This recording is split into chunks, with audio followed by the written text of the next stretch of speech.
Hare Krishna, Krishna Krishna, Hare Hare, Hare Ram, Ram Ram, Hare Hare.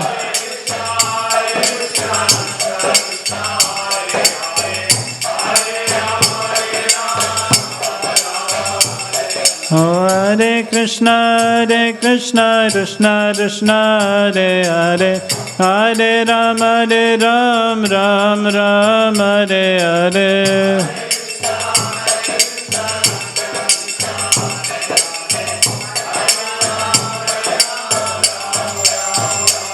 Hare Krishna, Krishna Krishna, Hare Hare, Hare Rama, Rama Rama, Hare Hare.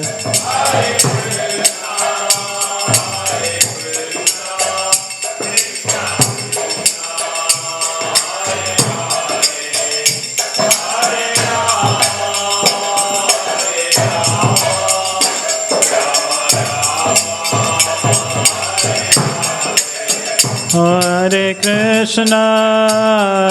Krishna, Krishna Krishna, Hare Hare, Hare Rama,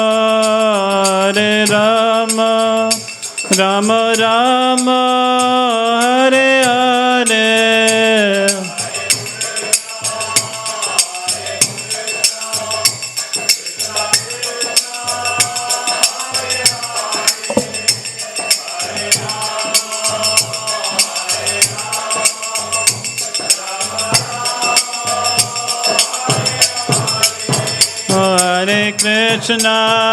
Hare Krishna, Krishna Krishna, Hare Hare,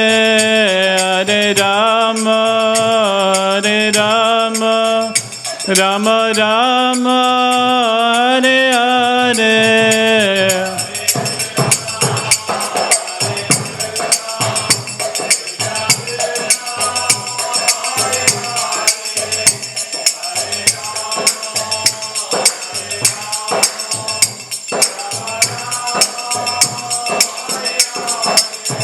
Jaya Radha Gopinath, Radha Gopinath Shri Radhe.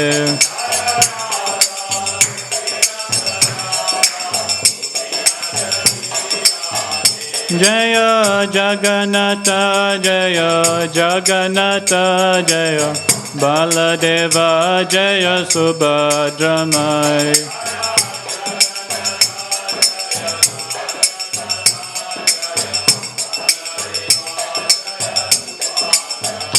Jaya Gaura Nitai, Jaya Gaura Nitai, Jaya Gaura Nitai, Jaya Gaura Nitai.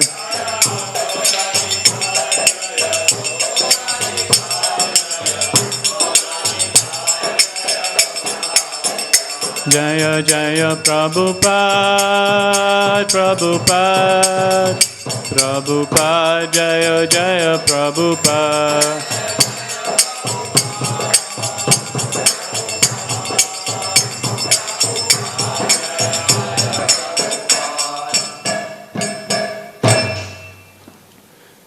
Vishnu Padma Sakarashana Stotra Sata Sri Srimadi's Divine Grace Srila A.C. Bhaktivedanta Swami Srila Prabhupada Ki Jai.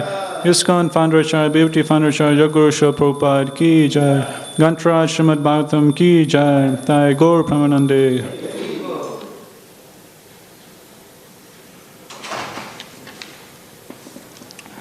Om Namo Bhagavate Vasudevaya. Om Namo Bhagavate Vasudevaya. Om Namo Bhagavate Vasudevaya.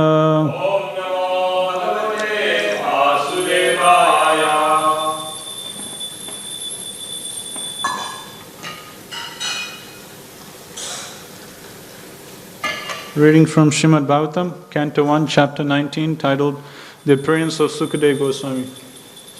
Text number 18. Evam cha tasmin naradeva deve. Evam cha tasmin naradeva deve. Rayo paviste divideva sangaha. Rayo paviste divideva sangaha. Prasasya bhumau vyakiran prasuner. Prasasya bhumau vyakiran prasuner. Muda muhurdundu bayascha neduhu.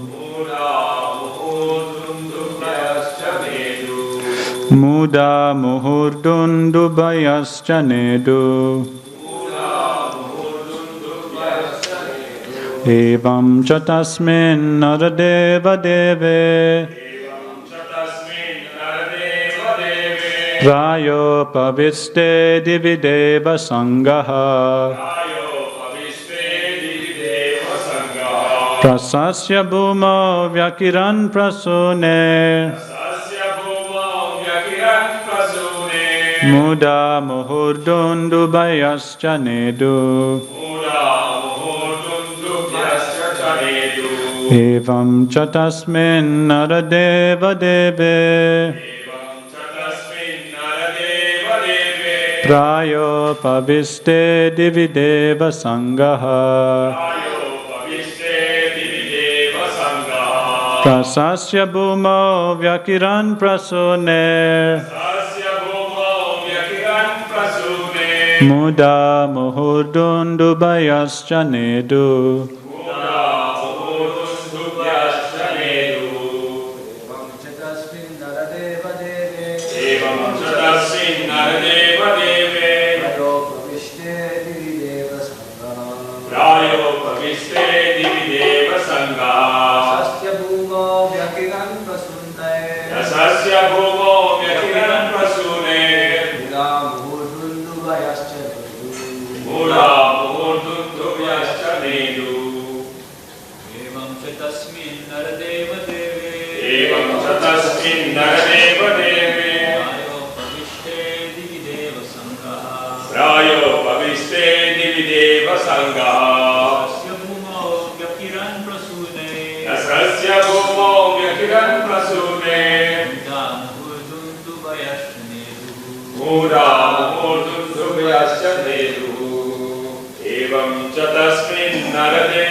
Word for word translation. Evam, thus, cha, and, tasmin, in that, naradeva deve, upon the kings, praya upaviste, being engaged in fasting, to death, divi, in the sky, deva, demigods, sangaha, all of them, prasasya, having praised the action, bhumau, on the earth, vyakiran, scattered, prasune, with flowers, muda, in pleasure, muhu, continually, dundubhayaha, celestial drums, cha, also, neduhu, beaten. Translation and purport by His Divine Grace, Srila A.C. Bhaktivedanta Swami Srila Prabhupada ki jai. Translation. Thus the king, Maharaj Parikshit, sat to fast until death. All the demigods of the higher planets praised the king's actions. and in pleasure continually scatter flowers over the earth and beat celestial drums. Purport. Even up to the time of Maharaj Parikshit, there was interplanetary communications, and the news of Maharaj Parikshit's fasting unto death to attain salvation reached the higher planets in the sky, where the intelligent demigods live. The demigods are more luxurious than human beings, but all of them are obedient to the orders of the Supreme Lord. There is no one in the heavenly planets who is an atheist or non-believer. Thus, any devotee of the Lord on the surface of the earth is always praised by them. And in the case of Maharaj Parikshit, they were greatly delighted and thus gave tokens of honor by scattering flowers over the earth and by beating celestial drums. A demigod takes pleasure in seeing someone go back to Godhead. He is always pleased with the devotee of the Lord, so much so that by his Adi-Devic powers, he may help the devotees in all respects. And by their actions, the Lord is pleased with them. There is an invisible chain of complete cooperation between the Lord, the demigods, and the devotee of the Lord on earth. Om Jnana Timirandasya Jnananjana Salakaya Chaksul Manitam Yena Tasmai Shri Guruve Namaha. Jai Shri Krishna Chaitanya Prabhu Nityananda Shri Advaita Gadadhara Shivasadi Gaura Bhakta Vrinda. Hare Krishna Krishna Krishna Hare Hare Hare Rama Rama Rama Hare Hare.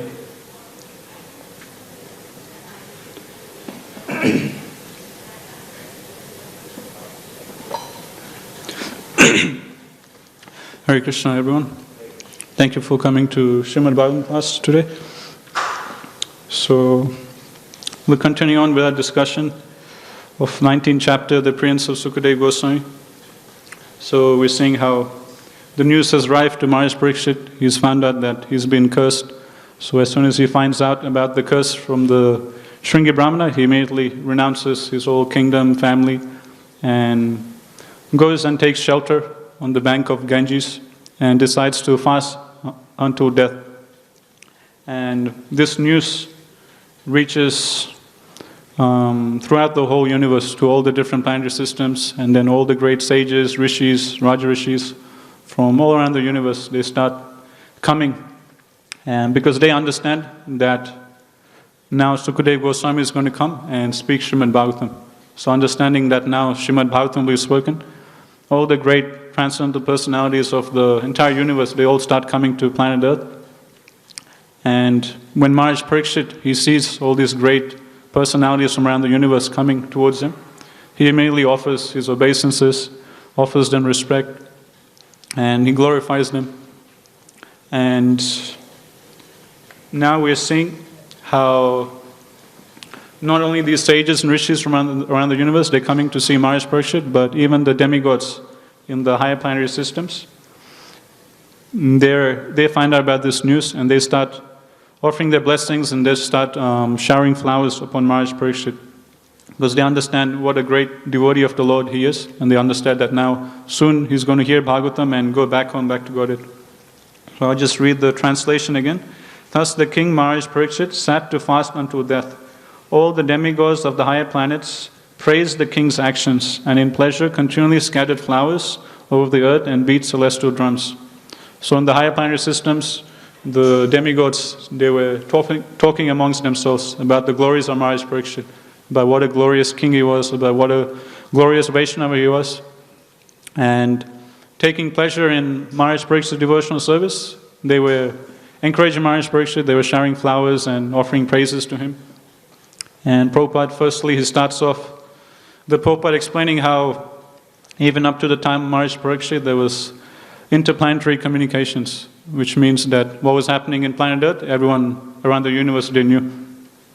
And the main point I'll focus on today, in today's class, Prabhupada, he mentions this point that a demigod takes pleasure in seeing someone go back to Godhead. He is always pleased with the devotee of the Lord, so much so that by his Adi-Devic powers, he may help the devotees in all respects. So I was thinking this point that Prabhupada is mentioning is very important for us, of how a demigod or a devotee of the Lord, he takes pleasure in seeing someone else advancing. He takes pleasure in someone else making progress in devotional service. So the demigods, they're not feeling jealous or envious of Maharaj Parikshit. We're up here in the higher planetary systems, we have such long lifespan, we're better than all these, tiny human beings. How come this small worldly king on planet Earth, how come he's going back to Godhead? Why is everyone talking about him? Why is there so much praise about him? So they're not feeling jealous or envious of Maharaj Parikshit. But rather they're very pleased to see what a great Vaishnava Maharaj Parikshit is. And they themselves are glorifying Maharaj Parikshit amongst themselves. So I'll try and focus on this point of how a demigod or devotee, he takes pleasure in seeing another devotee advance or make progress in devotional life. So one verse that when I read this purport that came to my mind was in Queen Kunti Maharani's prayers. This is in chapter 8 of first canto, text number 36. I'll just read out the verse. Shrinvanti gayanti grinanti abhikshnasa smaranti nandanti tavehitam janaha taeva pashyanti achirena tavakam bhava pravaho paramam padambujam. So in this verse, Queen Kunti is praying, O Krishna, those who continuously hear, chant and repeat your transcendental activities or take pleasure in others doing so certainly see your lotus feet, which alone can stop the repetition of birth and death. So I remember once I was listening to a lecture by His Holiness Radha Maharaj, and he was quoting this verse. And he was highlighting how in this verse it's mentioned Shrinvanti, which means by hearing, Gayanti, by chanting, and Smaranti, by remembering. So these things we always hear, okay, you need to hear about Krishna, you need to chant about Krishna, and you need to always remember Krishna. And we understand, okay, if we do these three things, always chanting about Krishna, hearing, and remembering about Krishna, and then we'll get more attachment to Krishna and we can go back home, back to Godhead. But Queen Kunti in this verse, she adds an extra word to this. The next word after Smaranti is Nandanti. And Nandanti means taking pleasure in others doing the other three.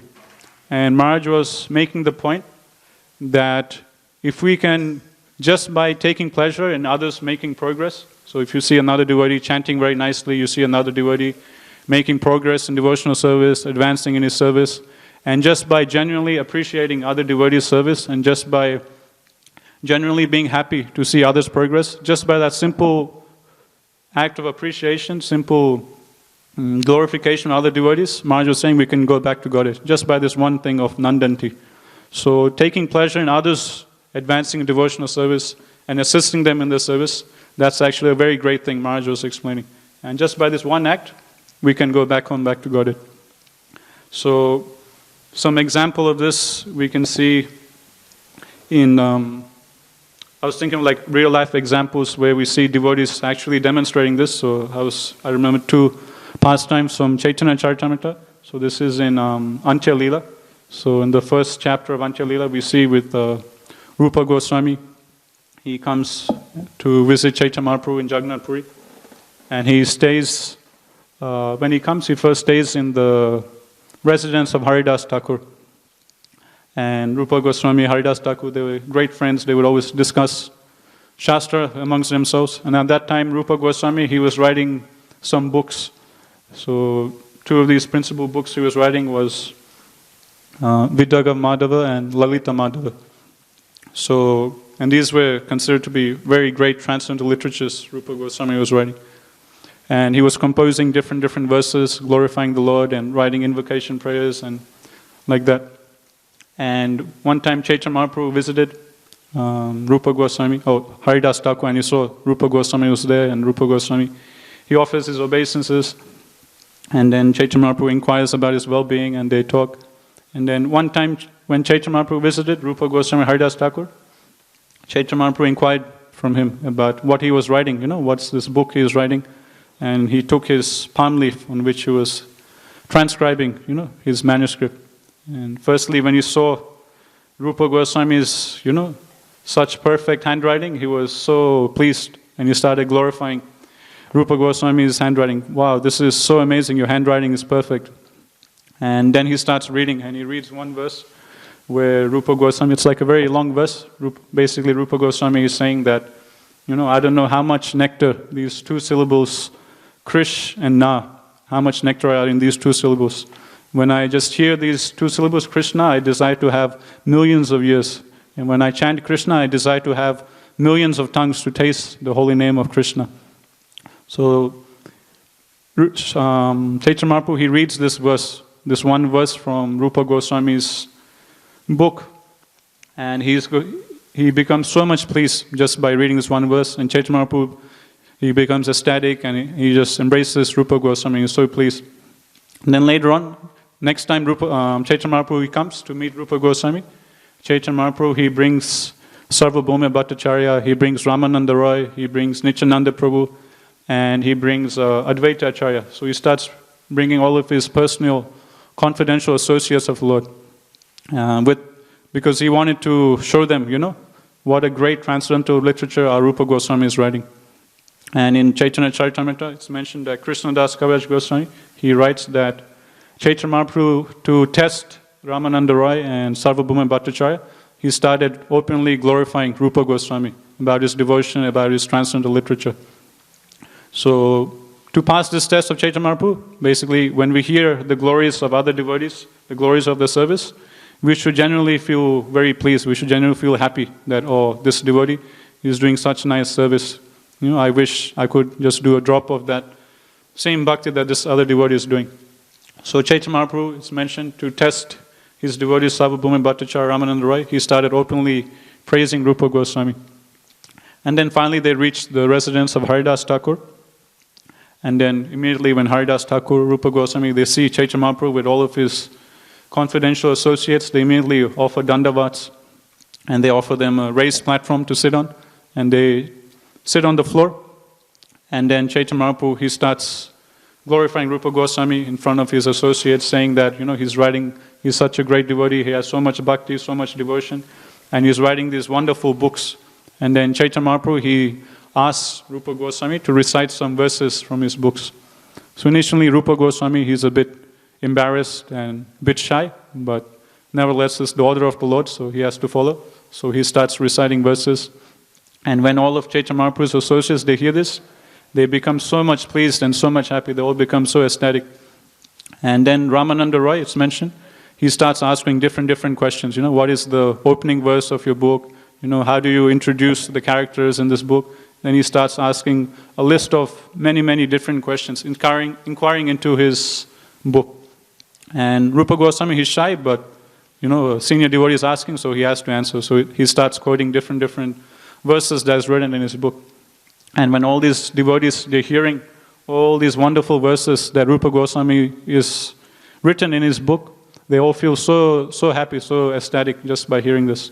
And then it's mentioned that after Ramananda Roy, he finishes asking different questions about Rupa Goswami's book, Ramananda Roy, he openly starts glorifying Rupa Goswami himself. And Krishnadas Kaviraj Goswami explains that when Ramananda Roy, he was glorifying Rupa Goswami, his bhakti and his great transcendental literature, it's mentioned he was glorifying as if he had 1,000 mouths. So from this we see, that generally in mature society, when it comes to finding fault with others, it's as if, we have 5 mouths or 100 mouths or 1,000 mouths, When we see some fault or some rumor or something like that, then immediately we start bubbling so many different things. It's as if, we had so many mouths. And when it comes to, someone else doing something very nice, some nice service or this or that, then we're very quiet. We find it very hard to openly glorify the other devotees. It hurts our false ego. But in devotional life, we see in Chaitanya Charitamrita that actually is the other way around. The associates of Chaitanya Mahaprabhu, they would never talk any prajalpa. They would never criticize other devotees or find fault with them.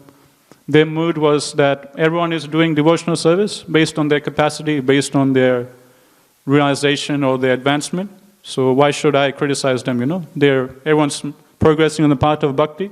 Who am I to talk bad about them? So they would be very silent when it came to criticism of other devotees. But when it came to glorifying the qualities of other devotees, glorifying the service of other devotees, many times you'll see Krishnadas Kaviraj Goswami, he will say that when Chaitanya Mahaprabhu was glorifying Vasudev Dutt, it was as if he had 1,000 mouths. And same thing we're seeing when Ramananda Roy, he was glorifying Rupa Goswami, it's as if he was glorifying with 1,000 mouths, or 5 mouths, or 10 mouths like that. So many verses or CCs like that. When a devotee is glorifying another devotee, it's as if they had so many mouths, which means they were just going on and on and on. So we should try and imbibe that same quality in us. That's a very important principle of bhakti. My Guru Maharaj, he mentions in his book, Bhakti Bhava, that whenever we see another devotee doing something, some nice service or some exhibiting some nice Vaishnava qualities, and we genuinely recognize that and we genuinely appreciate that wow, this devotee, he cooks so nicely, or this devotee, he's so humble, or this devotee, he's so hardworking, so sincere.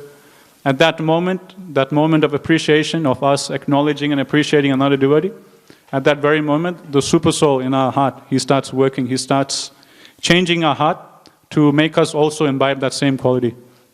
So my Guru Maharaj, he mentioned in his book that that's actually a very significant point in a devotee's bhakti. Just at the moment when we appreciate, just mentally, in our mind, we appreciate, oh, this devotee is doing such nice service. Just at that very moment, whatever quality we appreciate in the other devotee, the super soul seeing that, he'll be very happy. Wow, this devotee, he's genuinely feeling inspired by another devotee of mine, and he's genuinely seeing that other good quality. So let me also change his heart, let me also change his mindset, intelligence, and his heart, so he also develops that quality. So if we see some other devotee doing very hard service, and we think, oh, this devotee is so hardworking, then the super soul being pleased with our attitude, our consciousness, he will start changing our heart, so we also become hardworking. If the super soul sees us, seeing another devotee doing very humble service, and he sees us thinking in our mind, wow, this devotee is so humble, I wish I could be so humble. And then the super soul in our heart, he will start changing our heart, so we also imbibe the quality of humility. So this is a very significant point in a devotee's life, my Guru Maharaj mentions.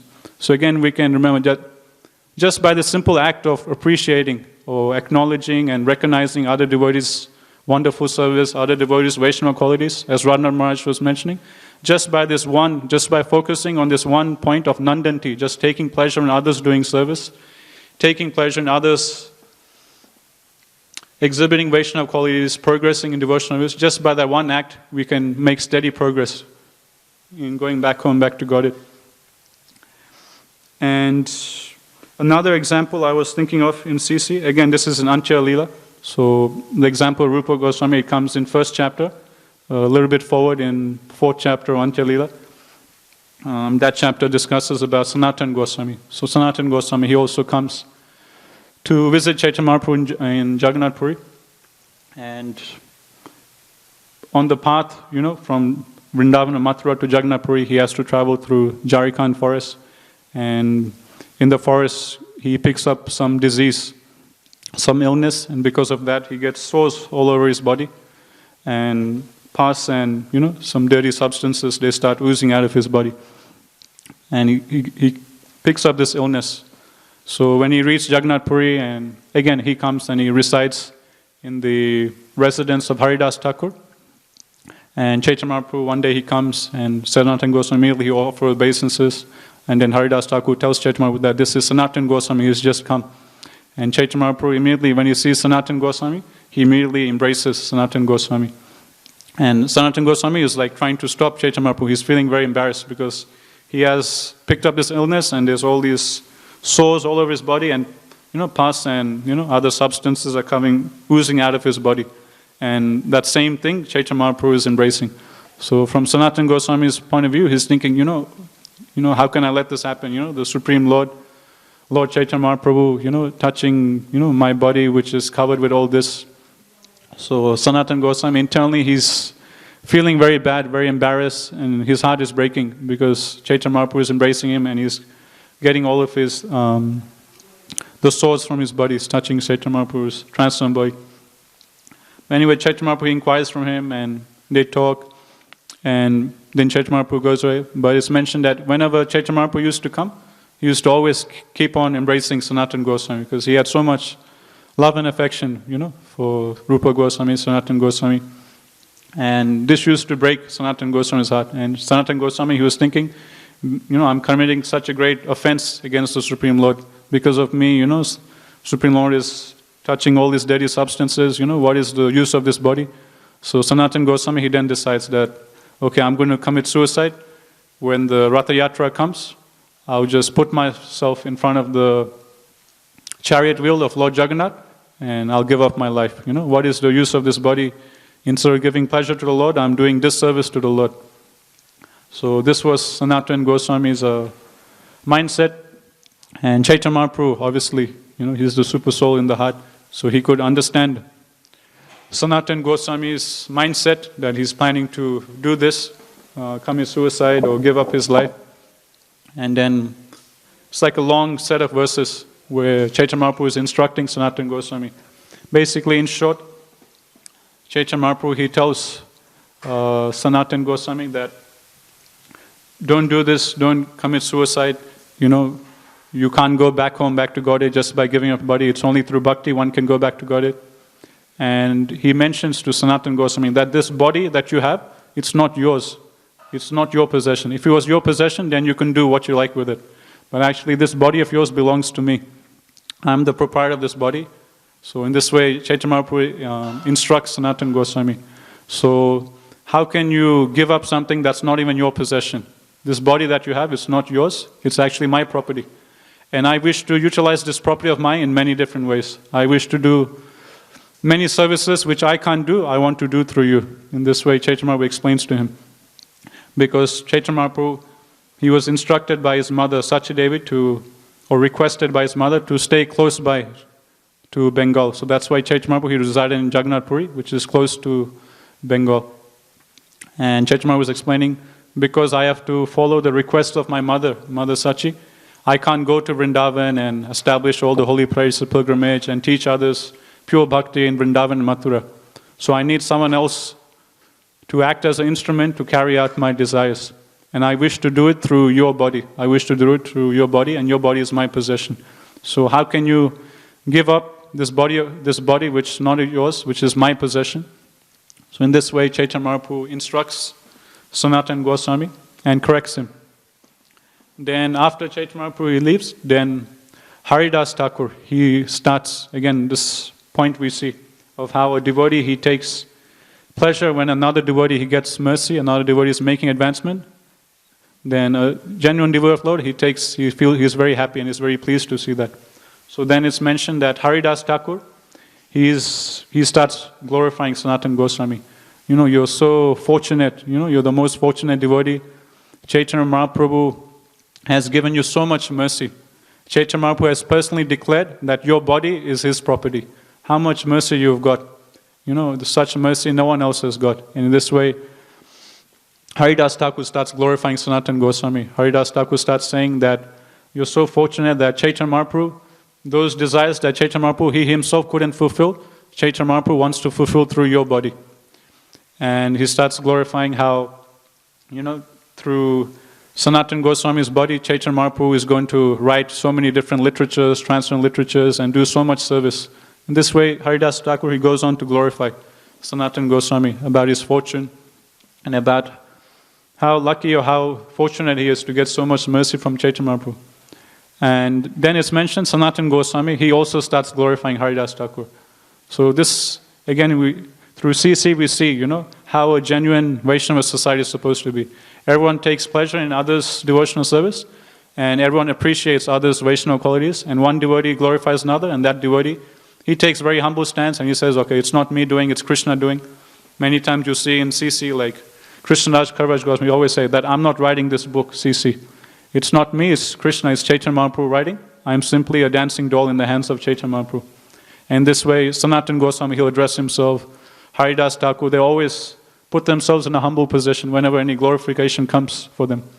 But at the same time, they would openly glorify other devotees, appreciate other devotees. So firstly we sing Haridas Thakur, he's glorifying Sanatana Goswami. Then Sanatana Goswami, he starts glorifying Haridas Thakur. Sanatana Goswami starts saying that, the Supreme Lord Chaitanya Mahaprabhu has descended in this world to spread the holy name, to spread the chanting of Hare Krishna, Krishna Krishna, Hare Hare, Hare Rama, Rama Rama, Hare Hare. So the Supreme Lord has descended to spread the chanting of the holy name. And who is his main instrument to spread the holy name? It's you. It's none other than you. You're the Namacharya. Chaitanya Mahaprabhu is using you as an instrument to spread the holy name around the universe. So how fortunate you are, how much of an elevated devotee of the Lord you are.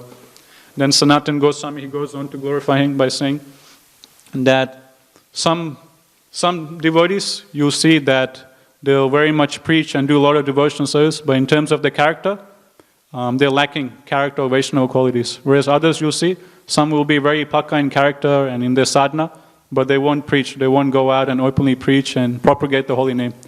But you, Haridas Thakur, you're a rare devotee of the Lord who can do both at the same time. So the two qualities is that internally one is very pakka in his sadhana, in his character and Vaishnava qualities, and at the same time one goes out and preaches, one goes out and distributes the holy name of the Lord. Therefore, Sanatana Goswami, he says, that therefore you are the Acharya, therefore you're the pure devotee of the Lord. And Prabhupada in his Prabhupada he explains that this is the quality of the Acharya. The Acharya is one who personally, he himself, he follows all the rules and regulations of Shastra very strictly and perfectly, and he has very exemplary character. And at the same time, he goes out of his way to preach the glories of the holy name. He goes out of his way to share the message of Krishna with others. So in this way, we see another instance of how one devotee is seeing the good of other devotees and openly glorifying. And we see this both sides. Haridas Thakur is glorifying Sanatana Goswami. Sanatana Goswami is glorifying Haridas Thakur. So through this we see in CC, how a Vaishnava society should be like. So we can also aspire to develop the same qualities and try and apply that in our own devotional life while we associate with other devotees of the Lord. So opposite of that is obviously being envious. Instead of taking pleasure in another devotee service, we become envious. And it's mentioned, Prabhupada says that all the other anathas one can transform to a devotional quality except for envy. Envy is that one quality which has no place in the spiritual world.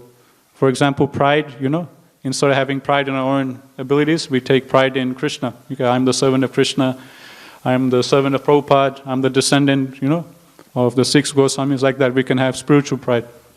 And instead of being lusty for gratification for our own senses, we can be lusty for Krishna's pleasure. Okay, let me cook some very nice, tasty bhoga for Radha Gopinath, or let me go out and distribute, so many books for Gopinath. So instead of having that strong desire to satisfy our own senses, we can have strong spiritual desires to satisfy Krishna's desires, the spiritual master desires. So in this way, different anathas, we can engage in Krishna's service by spiritualizing it. But envy is that one quality that one can't spiritualize, so we need to completely stay away from it. Actually this is in my Guru Maharaj's book, Bhakti Bhava. He gives a nice little realization regarding how one can overcome envy, of why we should not be envious. So generally envy comes because we see someone else getting something and some mercy or something else, and we think, okay, because this devotee is getting or this person is getting some mercy, that means I'm not going to get it. That means there's less for me. For example, if I have 10 rasgullas in my hand, and if I give, 5 to one devotee and another 4 to another devotee, with every time I give rasgullas to one person, there's 1 less or 2 less or 3 less. So the amount of rasgullas in my hand reduces.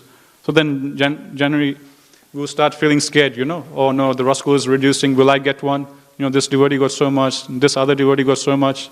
Slowly the stock of rasgulla will reduce and then there'll be nothing left and I won't get any rasgullas. So then that fear comes. But this fear is only there in the material world, but not in the spiritual world, because my Guru Maharaj explains, this is again from CC in Adi Leela. So it's explained, like I was quoting this before, that Krishnadas Kaviraj Goswami, he explains that when Krishna came, along with himself, he brought the storehouse of love of Godhead. But that storehouse of love of Godhead was sealed and no one could access it. But when the Panchatattva came 500 years ago, they broke open that seal and they plundered the storehouse of love of Godhead.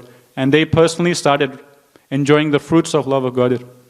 And then after relishing the fruits of love of Godhead themselves, then they started going out and freely distributing love of Godhead to anyone and everyone in the universe, young, old, poor, rich, whoever, and anyone who they met, anyone that came in front of them, they just freely distributed love of Godhead.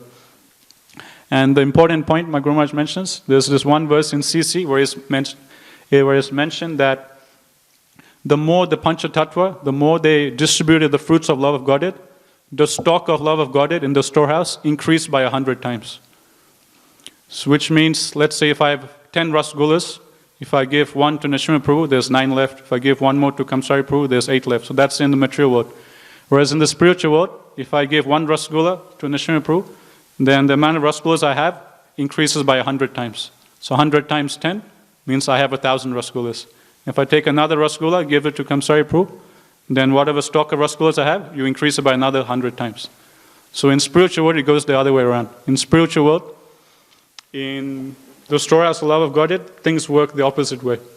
It's not that every time we distribute mercy to someone else, okay, now there's less stock in the storehouse, okay, now that means there's less mercy for other devotees. No, it's not like that. Every time the Panchatattva is mentioned, they were distributing, the more the stock increased by 100-fold. So my Guru Maharaj mentions that if we just meditate on this one point, then we can understand that actually there's no fear. Every time a devotee gets some mercy or benediction from the Supreme Lord, it means that there's more mercy for us because the stock of mercy is increasing by 100 times. So where does the fear come from? Actually, there should be no fear. Only in material life that fear is there. Okay, if someone comes number one, or someone gets, the lottery, or someone else wins the raffle, then only that person he enjoys. And there's no more money or award or benedictions for others. Where this is not the case in spiritual life. If one devotee is getting lots of mercy and benediction from the Lord, it's not that we'll get less mercy. No, the storehouse mercy has increased manyfold. And this one other point I'll mention before I finish is when we see others doing nice service, then our mood should be like we should generally appreciate and obviously glorify, and we should assist that devotee who is doing great service. That should be the mood. And that's what we're seeing here in today's purport. Prabhupada writes, a demigod takes pleasure in seeing someone go back to Godhead. He is always pleased with a devotee of the Lord, so much so that by his Adi-Devic powers, he may help the devotees in all respects. So Prabhupada is writing this point. Point number 1, a devotee or a demigod, he takes pleasure when someone else is doing nice service. Point number 2, when he sees someone else doing nice service, he thinks this devotee is doing such nice service, let me assist him. Let me assist him in his service to Radha Gopinath, in his service to Krishna, so I also get some spiritual credit. And this fact we see throughout Bhagavatam. Like one example is of King Gaya. He used to serve all the Brahmanas. And by serving all the Brahmanas and Vaishnavas, he used to get all their good qualities. It's mentioned that whenever we bow down to other great devotees of the Lord and we assist them in their service, then 1/6 of all the spiritual credits gets bestowed upon us. So we can always remember this point. If you see some other devotee doing nice service, doing very nice bhakti, then we should bow down to them and ask them, Prabhu, you're doing such nice service, is there any way I can help you in your service?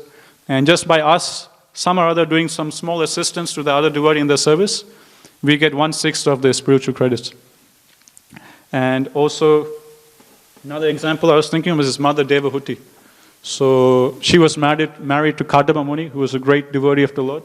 And he was very austere, doing so much tapasya, penance. And as mentioned, Mother Devahuti, she just gave her whole existence to serving her husband. So much so that she just completely forgot about taking care of her body. And after serving him so much, with so much austerity, so much sincerity, it's mentioned her body became emaciated, her hair became matted, and she became so skinny and thin, and her body became so pale. And one day, Kadamba Muni, he sees his wife, and he sees, what has happened to her? He just gets this realization that, she was like great princess, daughter of Swayambhu Manu, and what has happened to her? Then Kadamba Muni, he realizes, okay, wow, she's been serving me with so much devotion, so much sincerity, assisting me in my service to the Supreme Lord. And then Kadamba Muni tells Devahuti, whatever you want, you ask me. And Kadamba Muni says, whatever spiritual credits I've acquired, I bestow all the spiritual credits upon you. And Prabhupada in his purport, he writes that Devahuti, she represents an ideal disciple. So Prabhupada writes, just as Devahuti is so sincerely and selflessly sacrificing her own pleasure to serve her husband, in the same way a disciple should sacrifice his life to serve his spiritual master. And just as Devahuti, by pleasing her husband, she acquired all the spiritual credits of Kadamba Muni, similarly a disciple, when he wholeheartedly sacrifices his mind, body, words in the service of the Guru, Then the spiritual master in the same way, being pleased with the disciple, all the spiritual credits the spiritual master has, he openly blesses all of those spiritual credits onto the disciple.